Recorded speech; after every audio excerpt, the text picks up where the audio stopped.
ఎక్కడి నుంచి మొదలు పెట్టాలి, ఏమన్నా మొదలు పెట్టాలి ఈరోజు జరిగిన విధ్వంసం గురించి.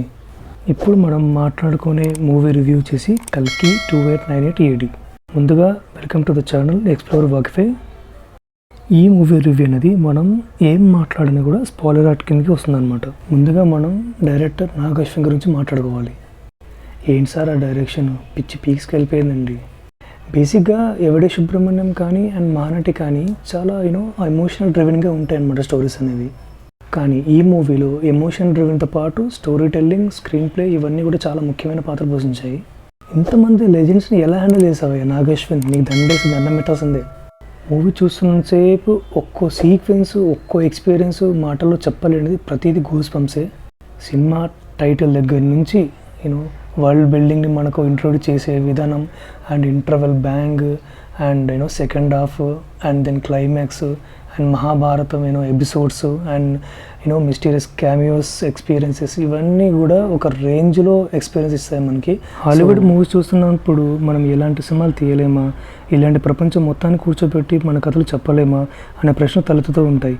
ఈ ప్రయత్నం విజయవంతంగా మనదైన కథతో చేసి మన డైరెక్టర్ చూపించాడు అనమాట. కళ్ళకు చెదిరే విజువల్స్ కానీ ఆ కథలో లీనం చేసే బలమైన పాత్రలతో మన రేపటి సినిమా కోసం బాటలు వేశాడు. హాలీవుడ్ సినిమాల స్ఫూర్తితో కూడిన పాత్రలు, కల్పిత ప్రపంచాన్ని ఈ సినిమాలో కనిపించినప్పటికీ వాటికి మన పురాణాన్ని మేళవిస్తూ కథ చెప్పిన తీరు మాత్రం ఎక్స్ట్రాడనరీగా అనిపిస్తుంది అనమాట. ఇక ప్రభాస్ తన కటౌట్ తగ్గ పాత్రలు ఒదిగిపోయారు. కథే ప్రధానంగా సాగే సినిమా కావడంతో ప్రభాస్తో పాటు ఇతర పాత్రలు బలంగా కనిపిస్తాయి.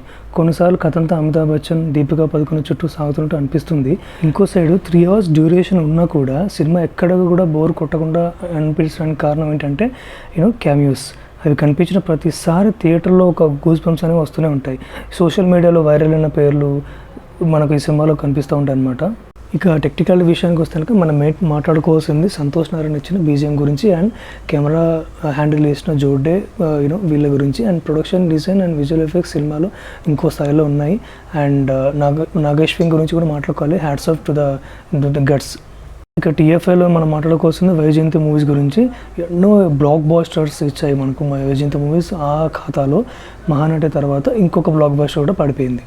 ఈ మూవీకి ఎక్స్ప్లోర్ వాకిఫై ఇచ్చే రేటింగ్ 3.5 out of 5. ఇలాంటి మరిన్ని రివ్యూస్ కోసం please subscribe to our channel. Thank you. జై హింద్.